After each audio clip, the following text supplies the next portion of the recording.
Hi, this is Joe again with another review, and to continue my theme with talking about Saturday morning cartoon shows, I'm going to do one that when I remember. One of the cartoons I remember the most, or I remember the most,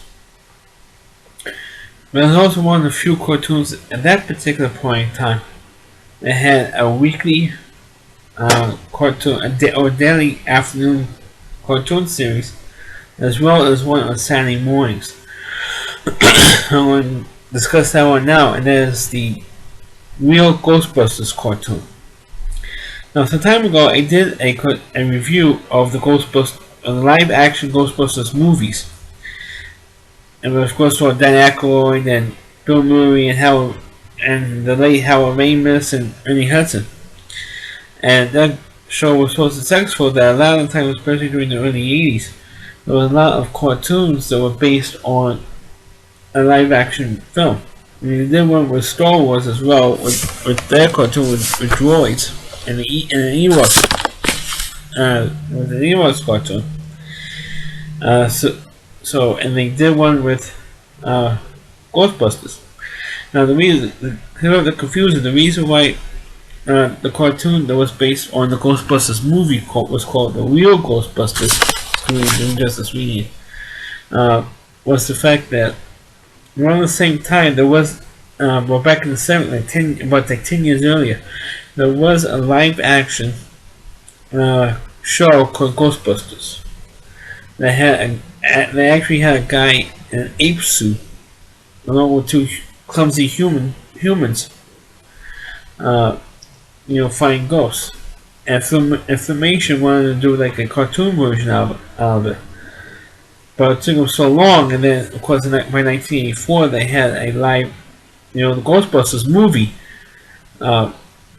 which was, it just took the name Ghostbusters and did a whole revamp of the, where Howard Ramis and Dan Aykroyd actually took the name Ghostbusters and made a whole film. Which was totally different from what that live-action movie is. And a friend of mine, I'm a fan of, the Valley Reviewer, did a review of that god-awful Filmation Ghostbusters cartoon. And check it out on his website at rallyc.com. Check it out. And it's terrific. He couldn't have it better. But almost at the same time, the cartoon that was based on the Ghostbusters movie, or the 1984 Ghostbusters movie, aired at the same time, not only on Saturday morning, but also during a weekly, Monday through Friday cartoon series. And so, to clear the confusion, people were interested more in seeing the Ghostbusters cartoon that was based from the film. So they called it the Real Ghostbusters, and this is the real version, the real cartoon series.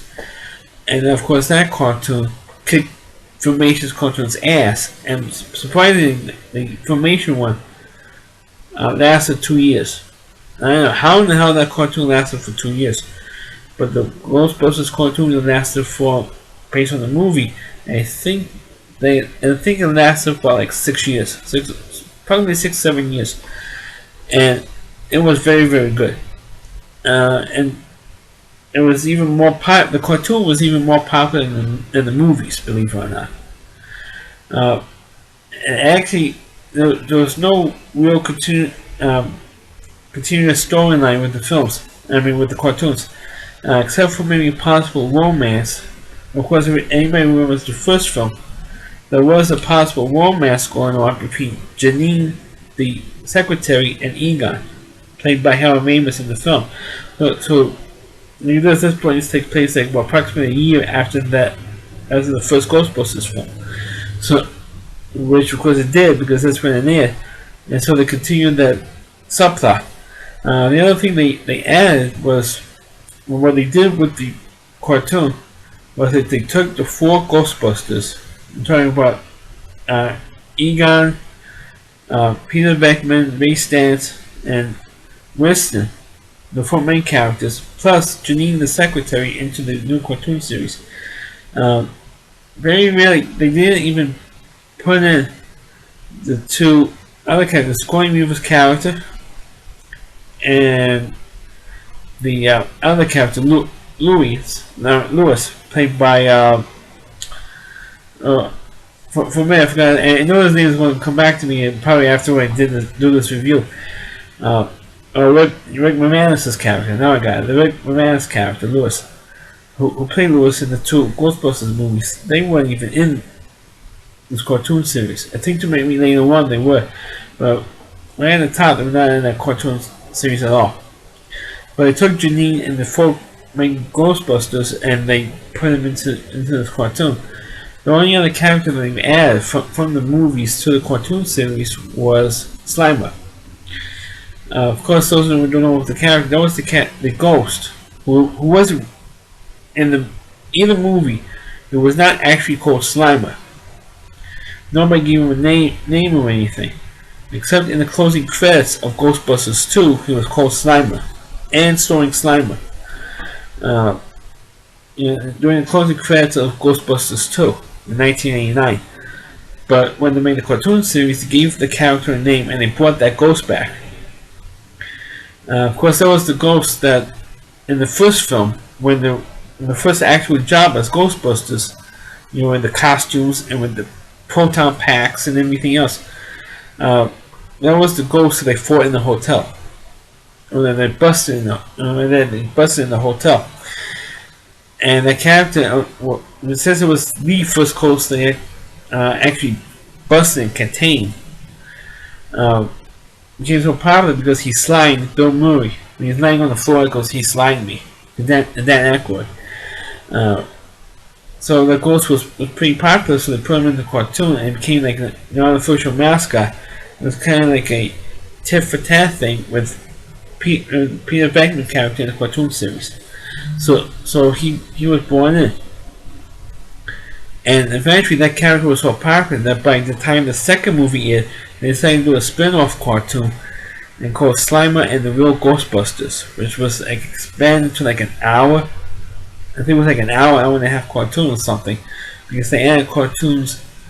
I think they added like an hour or something, or an hour and a half, something like that. But they added cartoons with just Slimer in the famous hotel that was featured in Ghostbusters 1.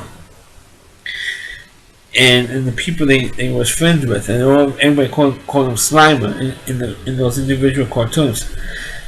And of course they had the actual full cartoon with the Ghostbusters, and then they had, I think, more cartoons with Slimer at the end.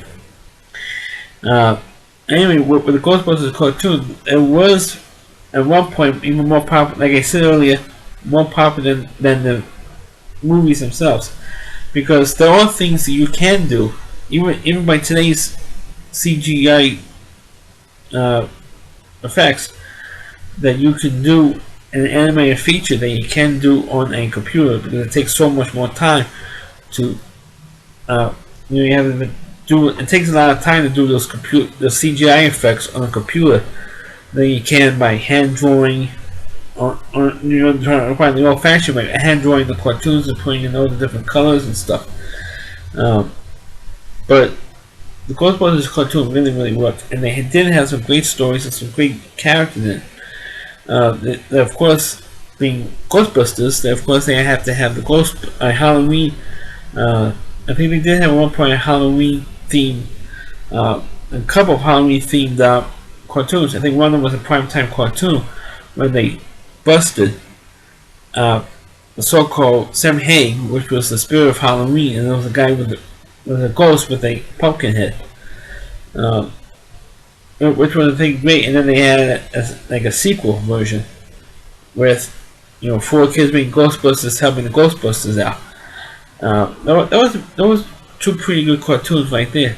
But I'm mostly familiar with the second one, where Samhain came back and with the 3 or 4 kids helping out. But one of the better cartoons that I've seen with the Ghostbusters cartoon was one where they took the story of the Headless Horseman, written by Washington Irving, and they did that with a modern theme and put it in the Ghostbusters cartoon, which I think was terrific.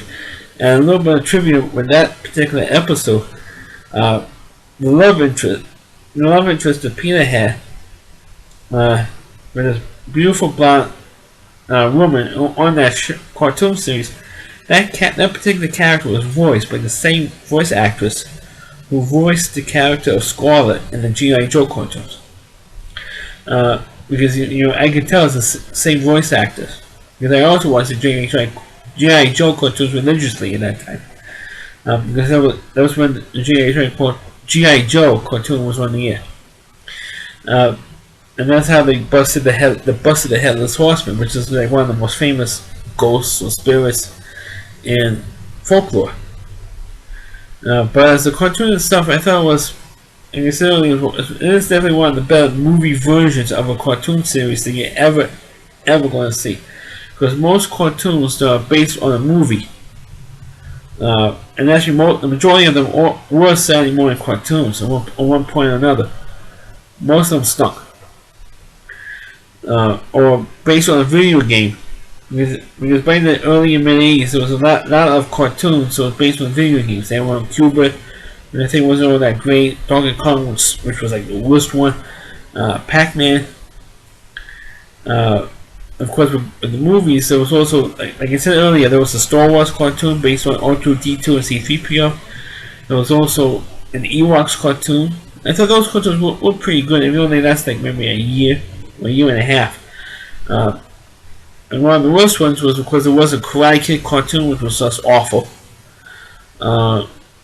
Which I thought was awful. And the Back to the Future cartoon. Which was good, but not great. I mean, it was entertaining for what they did was entertaining, but it wasn't great, and also didn't last a year either. But the Real Ghostbusters cartoon, that lasted for like I said earlier, it's about 6 or 7 years. And you can find those episodes. You can't find the episodes on that particular cartoon on YouTube, and it still holds up, even though it's now like 30 years since that cartoon first aired. It's now in 2015. But those cartoons are still entertaining and still good.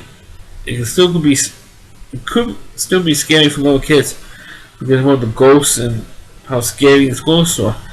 But it's still good. It still holds up. To me, it still holds up. And if you have a chance, you can check them out on YouTube. I think it might be on cartoons like Cartoon Network or Boomerang. I'm not sure. For those of you who have the challenge, you could probably know better than I could. But like I said earlier, the cartoons are still on YouTube, so at least I can check them out on YouTube here. So that's my review of the Real Ghostbusters cartoon. Please feel free to rate the video. Feel free to comment on.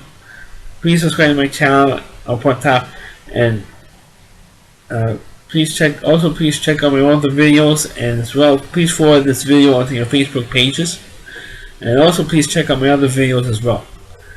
Thanks for watching, and catch you next time.